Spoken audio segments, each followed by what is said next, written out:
Hello everyone, and welcome to another video of mine here in B100. Wanted to do this video for you this week as a way to talk about the upcoming portfolio. And I wanted to maybe help answer some questions that you may have at this time as you begin to review all of the requirements and everything that you need to work on. So my hope is as I go through this video, I'll be able to answer those questions.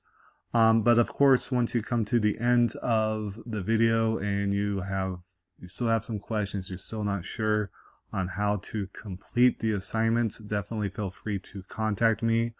You're also invited to the office hours session that will be held here shortly.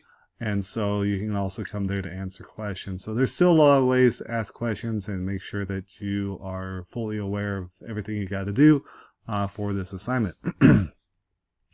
Of course, I want to start here on this page where you'll see my contact information again.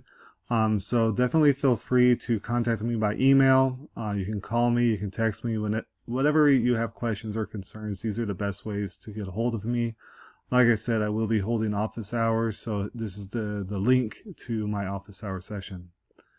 All right, well, the one place that I always tell students to go to when we start each week of study is when you click on a particular week, so we're in week 2 now, is to click on this link that's called At a Glance. And every week of study there is a document such as this. And as you scroll down near the bottom, you're going to have a section here called Portfolio Preparation. These are areas of the portfolio that you should be working on each week.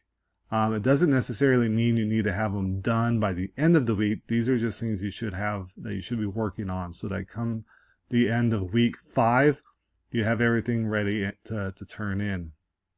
So for instance, this talks about writing your reflection essay on a disciple preparation center, write a steady upward course reflection essay, career leader assessment summary. So hopefully you've gotten the instructions for that.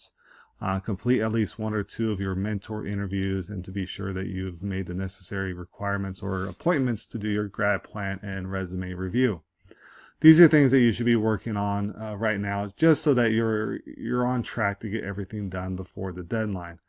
So again, at the very first thing you should do each week as you start your study is to come under the content section, go to the week that we're in, so again, this week being week 2, and find the document that's called At a Glance. Review it. It'll tell you what we are working on for that week, and you should be doing just fine. Now let's scroll down to the Resource tab. And once this opens up, there's a couple sections. The first section I want to go over is this one. It's called the Course Resources. You're going to find here under Course Resources information on many of the assignments that we're working on in the class, plus information about certain parts of your portfolio assignments. So you'll have information in regards to the essays, the career leader assessments, the different webinars. Everything is listed here that you should be working on. As we continue to scroll down, you'll come to the necessary portfolio materials. This is the most important section when it comes to the portfolio assignment. You'll find everything you need right here. So the first section you should click on, the first document, is this overview document. As you read through this document, this is a basic layout. So the first thing I tell students is that when you turn in your final portfolio, it should look like this.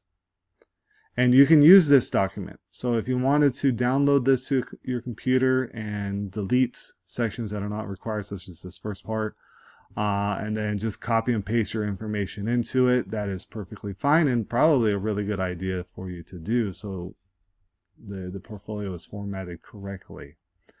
As you can see, as I've mentioned a few times, the portfolio assignment is worth 65% of your total grade. Everything should be in 12-point font, Times New Roman, double spaced. Everything should look the same. It just makes it look a lot cleaner, a lot more professional when it is all formatted correctly. Let's jump down. So basically the portfolio is broken down into 2 parts. And I'm going to talk about part 1 first. Part 1 consists of 15 different areas. The first one is a personal essay talking about substantial accomplishments. Basically, I want you to come up with 3 basic substantial accomplishments that you have had in your life. And this could be anything For some of my students that are a little bit older, that could mean the jobs that you've held, your family, other things you've done in your life that you feel are substantial, that mean a lot to you. For some of you that are a little bit younger, again, you can talk about your family that you're beginning. You can talk about your mission you've gone on to, or anything, again, that you feel is a substantial accomplishment in your life. The Me in 30 Seconds essay is a short essay. This should not be more than 100 words long, and it's basically a question that oftentimes you would receive in an interview where you're asked, describe yourself in 30 seconds. How would you do that? So you may want to say it out loud. How would you describe yourself in 30 seconds? And then type it out. It's really quick. It's to the point about yourself, maybe your educational background, your accomplishments, stuff like that. The next essay is a question for you to answer. There's nothing to read, but it is basically answer this question. What does this phrase mean to you? Business and building the kingdom of God. What does it mean? Pretty straightforward. So just take that phrase, that sentence there, and what does it mean to you? It's just a short one-page essay. Mentor interviews, I'm going to come back to that one in just a moment. 5 through 10 are a series of additional personal essays. These are articles to be read. Links to that are found in the resource materials, but also in the different weeks that we've been studying. And it's a short, maybe talk or devotional that has been delivered there at BYU, Idaho. And you just need to read it or watch it and then write up a short essay on what did you learn, what did you get out of it, why do you think it's important to you in this course. For this one here on Return is the book. It's the book that, by Elder Hales that hopefully every one of you have, and you've been reading through the book.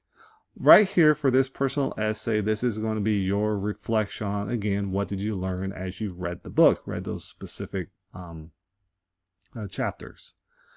Career Leader Assessment, that is something that you are given instructions this week. You should have gotten the instructions by email. If you struggle on getting access to the assessment, definitely let me know. Send me a quick email. I'll check to see if you do have access. Everyone in the class should have access to it. When you are turning in this part of the portfolio, I am not looking for your 20-page report that you receive at the end of doing the assessment. What I want is your one-page reflection. So all I want to see turned in as a part of your portfolio is a summary of the things that you learned, what you got out of it, what you felt was important, things like that. The resume review, this is a couple parts assignment. Basically, I want to see a copy of your old resume. And then there's a review process. So you are going to work with the Academic Discovery Center. They're on campus, and submit your resume for review. They'll send it back oftentimes in email with additional corrections, information, ideas on how to make it better. I want to see that correction and an updated resume. So you're going to send me a couple copies of your resume, an old one and then an updated new version. Okay. Industry and company analysis. I'll show you in just a second how to do this, but this is basically a continuation of this career leader assessment. Once you kind of have an idea of the different industries or companies that you are interested in, I want you to do some additional research, and that's what this is. And I'll show you more of that in just a moment. LinkedIn, share a copy, just copy and paste the URL to your LinkedIn account, and also a screenshot. The screenshot will show me the number of contacts that you have. Okay. And then the last one is the academic plans. With the new system that the university just started, the academic plan will be all done electronically. It will be approved electronically. Again, all you'll do is just copy and paste a screenshot of that academic plan into your final portfolio. All right, well, let's go ahead and scroll down. I'm not going to talk about part 2 and too much right now, but let's go here, and you'll see as you continue to scroll down to the next page, part 1, here's some more information on each of those individual sections. There might be links to them, but as you complete each section, so for instance, as you finish this personal essay, you can copy and paste it right in here. Pretty easy. I'm going to scroll down to the industry and company analysis. Here's the assessments.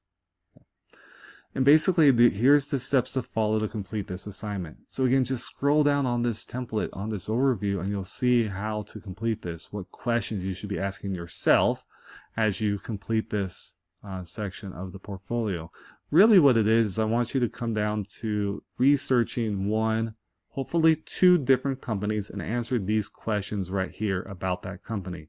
Why did you select it? What's the target market? Things like that. Okay. Let me come back up to the mentor interviews real quick as I'm kind of running out of time.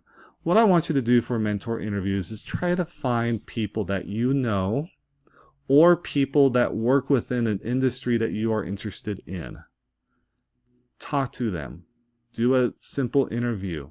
You do not have to follow the guidelines or the questions that are set that we have a paper for. Basically, there's a document, we have questions. Those are suggestions. You don't need to follow that.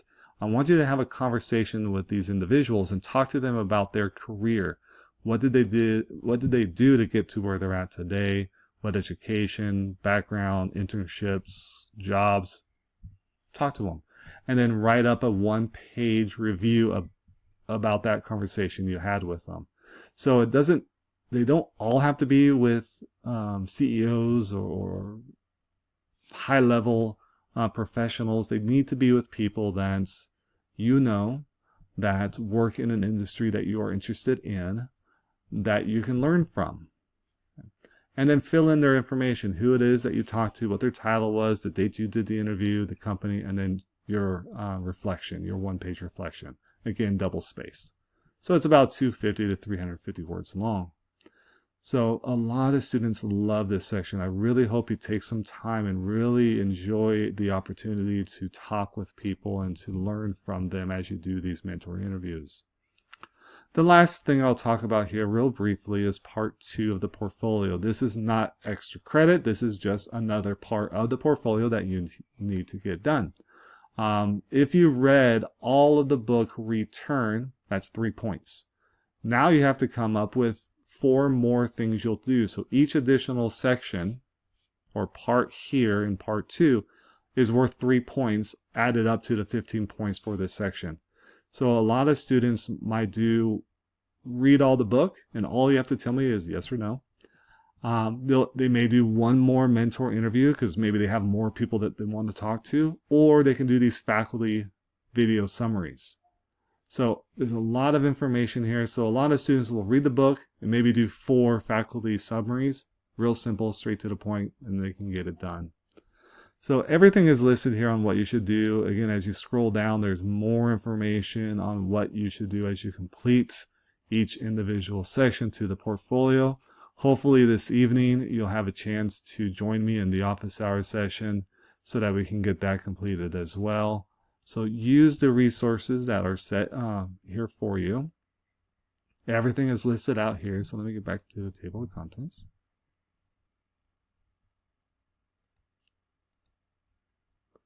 So I'll go real quick through these different resources. Again, here's the overview, the mentor interview form. You don't have to use this, but it gives you suggestions on the type of questions you should ask. And then all of the faculty interviews, you click on this. Here's the link to the faculty interviews if you weren't sure where to find it. And some of these are a little bit older, but there's still a lot of great information from these individuals. And then you can just click on which one you would like to read. You need to do at least 4 if you read all of the book, so it's all right here. So again, I hope you find this video helpful, informative. If you still have questions, not sure on what you should be working on, please do not hesitate to let me know. I'm more than welcome to answer any questions, to talk about it in more detail. We'll talk about it at the office hour session. We'll do one more office hour session during week 4 of the class, so in a couple weeks time, just kind of wrap things up. So again, I enjoyed this chance to talk to you, and you guys have a great rest of your day.